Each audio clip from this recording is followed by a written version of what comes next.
ಸಾದ್ರೆ ನಮಸ್ಕಾರ. ನೋಡಿ ಸಾದ್ರೆ, ಕರ್ನಾಟಕ ರಾಜ್ಯ ಸರ್ಕಾರದಿಂದ ಕರ್ನಾಟಕ ಜಿಲ್ಲಾ ಆರೋಗ್ಯ ಸಂಘದಲ್ಲಿ ಅರ್ಜಿಯನ್ನ ಕರೆದಿದ್ದಾರೆ SSLC ಪಾಸ್ ಆದಂತ ಅಭ್ಯರ್ಥಿಗಳಿಗೆ.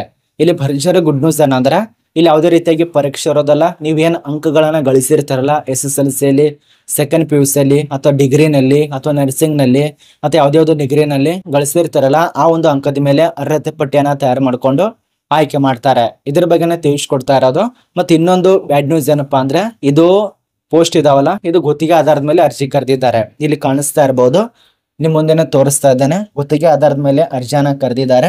ಆಸಕ್ತಿ ಇದ್ದಂತ ಅಭ್ಯರ್ಥಿಗಳು ಅರ್ಜಿಯನ್ನ ಸಲ್ಲಿಸಿ. ನೋಡಿ, ಇದು ಗುತ್ತಿಗೆ ಆಧಾರ ಮೇಲೆ ಇರತ್ತೆ. ನೇಮಕಾತಿ ಅಧಿಸೂಚನೆ ಆಗಿರತ್ತೆ. ಮತ್ತೆ ಅಧಿಸೂಚನೆ ರಿಲೀಸ್ ಮಾಡಿದಂತ ದಿನಾಂಕ 10/9/2025. ಇದು ನಿಮ್ಗೆ ಯಾವುದೇ ರೀತಿಯಾಗಿ ಗೊಳುಫ್ರ ಅಂತ ತಿಳಿಸ್ಕೊಡ್ತಾ ಇಲ್ಲ. ಏನು ಸರ್ಕಾರದಿಂದ ನೋಟಿಸ್ ಬಂದಿದ್ದಲ್ಲ, ಅದರ ಪ್ರಕಾರ ನಾನು ನಿಮ್ಗೆ ತಿಳಿಸ್ಕೊಡ್ತಾ ಇದ್ದೇನೆ. ಇಲ್ಲಿ ಲೋಗೋ ಕೂಡ ಕಾಣಿಸ್ತಾ ಇರಬಹುದು, ಗೌರ್ಮೆಂಟ್ ಆಫ್ ಕರ್ನಾಟಕ ಅಂತೇಳಿ. ಆಸಕ್ತಿ ಇದ್ದಂತ ವ್ಯಕ್ತಿಗಳು ಅಪ್ಲಿಕೇಶನ್ ಹಾಕಿ ಯಾವುದೇ ರೀತಿಯಾಗೆಲ್ಲ ಮಹಿಳೆಯರ ಅಪ್ಲಿಕೇಶನ್ ಹಾಕ್ಬೋದು ಮತ್ತು ಪುರುಷರ ಅಪ್ಲಿಕೇಶನ್ ಹಾಕ್ಬೋದು. ಇದ್ರ ಬಗ್ಗೆ ಸಂಪೂರ್ಣ ಮಾಹಿತಿ ಇರತ್ತೆ. ವಿಡಿಯೋ ಕೊಂಡ್ಸನಕ ನೋಡಿ.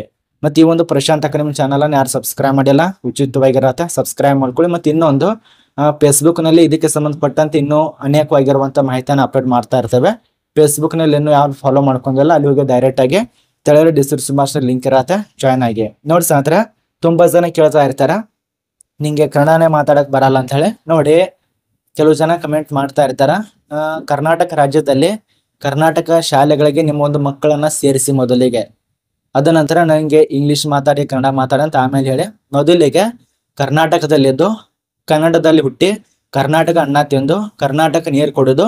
ಮೊದಲಿಗೆ ನೀವು ನಿಮ್ಮ ಮಕ್ಕಳನ್ನ ಇಂಗ್ಲಿಷ್ ಮೀಡಿಯಂದಲ್ಲಿ ಬಿಟ್ಟು ಕನ್ನಡ ಮೀಡಿಯಂದಲ್ಲಿ ಮಕ್ಕಳನ್ನ ಕಳಿಸಿ. ಅದ ನಂತರ ನನಗೆ ಬಂದು ಕಮೆಂಟ್ ಹಾಕಿ. ಅದನ್ನ ಬಿಡೋದು ಮೊದಲು ನಿಮ್ಮ ಒಂದು ಮಿನಿ ಸರಿ ಮಾಡ್ಕೊಳ್ಳಿ. ಕೆಲವು ಜನ ಕಮೆಂಟ್ ಹಾಕ್ತಾ ಇರ್ತಾರಲ್ಲ, ಮೊದಲು ನಿಮ್ಮ ಒಂದು ಮಿನಿ ಸರಿ ಮಾಡ್ಕೊಳ್ಳಿ. ಅದ ನಂತರ ಬಂದು ನನಗೆ ಆ ರೀತಿಯಾಗಿ ಮಾತಾಡು, ಈ ರೀತಿಯಾಗಿ ಮಾತಾಡು ಅಂತ ಕಮೆಂಟ್ ಮಾಡಿ. ಮೊದಲು ನಿಮ್ಮ ಒಂದು ಮಕ್ಕಳನ್ನ ಕನ್ನಡ ಮಾಧ್ಯಮದಲ್ಲಿ ಕನ್ನಡ ಶಾಲೆಗಳಿಗೆ ಮೊದಲು ಅಡ್ಮಿಷನ್ ಮಾಡ್ಕೊಳ್ಳಿ. ಅದ ನಂತರ ಕಮೆಂಟ್ ಮಾಡಿ. ಅದನ್ನೆಲ್ಲ ಬಿಡ್ತೀರಾ, ಕಮೆಂಟ್ ಮಾಡ್ತಾ ಇರ್ತಾರ. ಕೆಲವು ಜನ ಮದುವೆ ಆದವರ ಕಮೆಂಟ್ ಮಾಡ್ತಾ ಇರ್ತಾರೆ, ನಾನು ಕೂಡ ನೋಡಿದ್ದೇನೆ. ನೋಡಿ ಸಾಂದ್ರೆ, ಇಲ್ಲಿ ಖಾಲಿರುವಂತ ಪೋಸ್ಟ್ ಒಂದೊಂದ ನೋಡಿ. ಮತ್ತು ಆಸಕ್ತಿ ಇದ್ದಂಥ ವ್ಯಕ್ತಿಗಳು ಮಾತ್ರ ಅರ್ಜಿ ಸಲ್ಲಿಸಿ. ಎಲ್ಲರೂ ಅರ್ಜಿ ಸಲ್ಲಿಸಬೇಡಿ, ಆಸಕ್ತಿ ಇದ್ದಂಥ ವ್ಯಕ್ತಿಗಳು. ಯಾಕಂದ್ರೆ 1 ವರ್ಷನೋ 2 ವರ್ಷನೋ 3 ವರ್ಷನೋ 4 ವರ್ಷನೋ ಅಷ್ಟೇ ಕೆಲಸ ಇರೋದ. ಅಂದ್ರೆ ನಿಮ್ಗೆ ಯಾವಾಗ ಬೇಕಾದ್ರೂ ತೆಗಿಬಹುದು ಕೆಲಸದಿಂದ. ಇದೆಲ್ಲ ಯಾಕೆ ಹೇಳ್ತಾ ಇದ್ದೀನಿ ಅಂದ್ರೆ, ನಿಮ್ಗೆ ಕೆಲವು ಜನ ಅಂದ್ರು ಖುಷಿಯಿಂದ ಹೋಗಿ ಅರ್ಜಿ ಸಲ್ಲಿಸ್ತಾರೆ, ಬಟ್ ಅವ್ರಿಗೆ ಗೊತ್ತಿರೋದಿಲ್ಲ ಇದು ಹೇಗಿದೆ ಅಂತ ಹೇಳಿ. ಅವ್ರು ಯಾವಾಗ ಬೇಕಾದ್ರೆ ತೆಗೆನ ಅವಾಗ ಗೊತ್ತಾಗತ್ತ. ಆದ ಕಾರಣ ಈಗ ನಿಮ್ಗೆ ಎಷ್ಟೇ ಸ್ಯಾಲ್ರಿ ಬೇಕು, ನಾವು ಕೆಲಸ ಮಾಡಕ್ ಅರ್ಹತೆ ಇದೀವಿ ಅಂದ್ರೆ ಅಪ್ಲಿಕೇಶನ್ ಹಾಕಿ, ಯಾವುದೇ ರೀತಿಯ ತೊಂದರೆ ಇಲ್ಲ. ಅಪ್ಲಿಕೇಶನ್ ಹಾಕಿ ನೋಡಿ. ಆಯ್ಕೆ ಆದ್ರೆ ನಿಮಗೆ 20,000ದಿಂದ 22,000 ತನಕ ಸ್ಯಾಲ್ರಿ ಕೊಡ್ತಾರೆ. ಯಾವುದೇ ರೀತಿಯ ಗೊಳಫ್ರ ಅಂತ ತಿಳಿಸ್ಕೊಡ್ತಾ ಇಲ್ಲ. 20,000ದಿಂದ 22,000 ತನಕ ಸ್ಯಾಲ್ರಿ ಇರತ್ತೆ. ಇಲ್ಲಿ ಕಲಿರುವಂತ ಪೋಸ್ಟು ನರ್ಸಿಂಗ್ ಹುದ್ದೆಗಳು ಇರತ್ತೆ. ಅದ ನಂತರ ಪ್ರಯೋಗಶಾಲಾ ತಂತ್ರಜ್ಞಾನ ಪೋಸ್ಟಿಗೆ ಅರ್ಜಿ ಕರೆದಿದ್ದಾರೆ. ಇಲ್ಲಿನೂ ಅಪ್ಲಿಕೇಶನ್ ಹಾಕಿ. ಇದಕ್ಕೆ ಸಂಬಂಧಪಟ್ಟಂತೆ ನಿಮ್ಮ ಒಂದು ಸ್ಥಳ ನೋಡಿ, ಯಾದಗಿರಿಯಲ್ಲಿ ಕೆಲಸ ಇರತ್ತೆ. ಇಲ್ಲಿ ಯಾದಗಿರಿಯಲ್ಲಿ ಕೆಲಸ ಮಾಡುವಂತ ಅಭ್ಯರ್ಥಿಗಳಿಗೆ ಮೀಸಲಾತಿ ಮೇಲೆ ಆಯ್ಕೆ ಮಾಡ್ತಾರೆ. ಪರಿಶಿಷ್ಟ ಜಾತಿಯವರಿಗೆ ಒಂದು ಪೋಸ್ಟ್ ಇರತ್ತೆ, ಅವ್ರಿಗೆ ಮಾತ್ರ ಅರ್ಜಿ ಕರೆದಿದ್ದಾರೆ ನರ್ಸಿಂಗ್ ನಲ್ಲಿ. ಅದ ನಂತರ ಈ ಒಂದು ಪ್ರಯೋಗಶಾಲೆ ಹುದ್ದೆಗಳಿಗೆ ಸಂಬಂಧಪಟ್ಟಂತೆ ಯಾದಗಿರಿಯಲ್ಲಿ ಕೆಲಸ ಇರತ್ತೆ. ಪರಿಶಿಷ್ಟ ಜಾತಿಯವರಿಗೆ ಒಂದು ಪೋಸ್ಟ್ ಇರತ್ತೆ. ಟೋಟಲ್ 2 ಪೋಸ್ಟ್ ಇರತ್ತೆ. SC ಸಂಬಂಧಪಟ್ಟಂತೆ. SC ಪ್ರತಿಯೊಬ್ಬರು ಅರ್ಜಿ ಸಲ್ಲಿಸಿ. ಇನ್ನೊಂದು ಇಲ್ಲಿ ವಿದ್ಯಾರ್ಹತೆ ನೋಡಿ.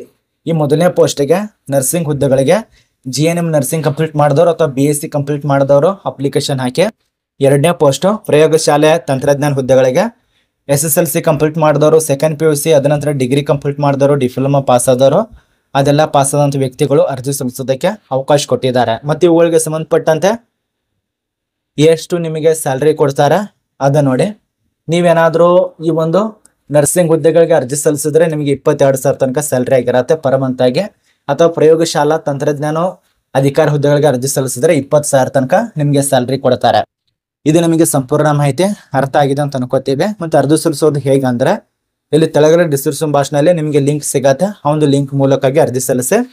ಅಥವಾ ಇಲ್ಲಿ ಕಾಣಿಸ್ತಾ ಇದೆ ನೋಡಿ, ಇದೇನು 2 ವೆಬ್ಸೈಟ್ ಇದಲ್ಲ. ಒಂದು ವೆಬ್ಸೈಟ್ ಏನಾದ್ರು ವರ್ಕ್ ಆಗಲಿಲ್ಲ ಅಂದ್ರೆ ಕೂಡ ಇನ್ನೊಂದು ವೆಬ್ಸೈಟು, ಈ ಒಂದು ವೆಬ್ಸೈಟ್ದಲ್ಲಿ ಹೋಗಿ ಚೆಕ್ ಮಾಡ್ಕೊಳ್ಳಿ. ಇದು ಮೊದಲನೇ ವೆಬ್ಸೈಟ್, ಇದು 2ನೇ ವೆಬ್ಸೈಟು.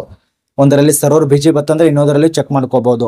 ಈ ರೀತಿಯಾಗಿ ಕೊಟ್ಟಿದ್ದಾರೆ ನೋಡಿ. ಇದ್ರ ಬಗ್ಗೆ ನಿಮಗೆ ಸಂಪೂರ್ಣ ಮಾಹಿತಿ ತಿಳಿದಿದೆ ಅಂತ ಅನ್ಕೋತೀವಿ. ಮತ್ತೆ ಇನ್ನೊಂದು ಹೇಳ್ಬೇಕು ನಿಮಗೆ, ಇದೆಲ್ಲ ನಿಮಗೆ ಗೊತ್ತಾಯ್ತು ಆನ್ಲೈನ್ ಅಲ್ಲಿ ಇರೋದ್ರಿಂದ. ಇದು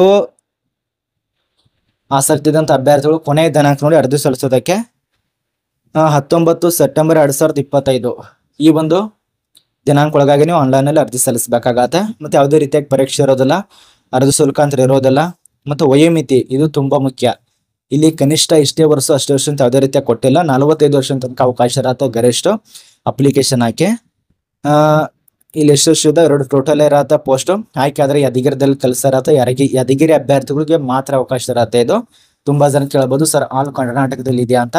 ಇಲ್ಲ, ಯಾದಗಿರಿದವರಿಗೆ ಮಾತ್ರ ಅವಕಾಶ ಇರತ್ತೆ. ಯಾಕಂದ್ರೆ ಬೇರೆ ರಾಜ್ಯದವ್ರು ಬೇರೆ ಡಿಸ್ಟಿಕ್ನವ್ರು ಅರ್ಜಿ ಸಲ್ಲಿಸಿದ್ರೆ ಹೋಗೋದಕ್ಕೆ ತುಂಬಾ ದೂರ ಆಗತ್ತೆ. ಅದ ನಂತರ ನಿಮ್ ಟೈಮ್ ಕೂಡ ವೇಸ್ಟು. ಮತ್ತೆ ಇದು ಪರ್ಮನೆಂಟ್ ಇರೋದಲ್ಲ, ಗುತ್ತಿಗೆ ಆಧಾರದ ಮೇಲೆ ಅರ್ಜಿ ಕರೆದಿದ್ದಾರೆ. ಆದ ಕಾರಣ ಯಾದಗಿರಿದವರು ಮಾತ್ರ ಅರ್ಜಿ ಸಲ್ಲಿಸಿ. ನೋಡಿ, ಇದ್ರ ಬಗ್ಗೆ ಅರ್ಥ ಆಗಿದೆ ಅಂತ ಅನ್ಕೋತೀವಿ. ಮತ್ತೆ ಇನ್ನೊಂದು, ಎಷ್ಟು ವರ್ಷ ತನಕ ಕೆಲಸ ಇರತ್ತೆ ತುಂಬಾ ಜನ ಕೇಳಬಹುದು. ಇಲ್ಲಿ ಷರತ್ತುಗಳು ಕೊಟ್ಟಿದ್ದಾರೆ, ಕಾನೂನುಬದ್ಧವಾಗಿ ಕೆಲವು ಷರತ್ತುಗಳು ಕೊಟ್ಟಿದ್ದಾರೆ. ಅದೆಲ್ಲ ಚೆಕ್ ಮಾಡ್ಕೊಳ್ಳಿ. ಮೇಲ್ಕಂಡ ಹುದ್ದೆ ಯಾವ ಕಲ್ಯಾಣ ಕರ್ನಾಟಕ ವೃಂದಕ್ಕೆ ಸಂಬಂಧಿಸಿದಂತೆ ಅರ್ಹ ಅಭ್ಯರ್ಥಿಗಳು ಮಾತ್ರ ಅರ್ಜಿ ಸಲ್ಲಿಸಬೇಕಾಗತ್ತೆ. ಕಲ್ಯಾಣ ಕರ್ನಾಟಕ ವೃಂದದ ಅಭ್ಯರ್ಥಿಗಳು ಮಾತ್ರ ಅರ್ಜಿ ಸಲ್ಲಿಸಬೇಕಂತೆ. ಅದ ನಂತರ ಇದು ಸಂಪೂರ್ಣವಾಗಿ ಗುತ್ತಿಗೆ ಆಧಾರ ಹುದ್ದೆ ಇರತ್ತೆ. ಸುಮಾರು ನಿಮಗೆ 1 ವರ್ಷ ತನಕ ಆಗ್ಬಹುದು, 2 ವರ್ಷ ಅಥವಾ 3 ವರ್ಷ, ಭಾಳ ಆದರೆ 4 ವರ್ಷ ಇಷ್ಟೇ ನಿಮಗೆ.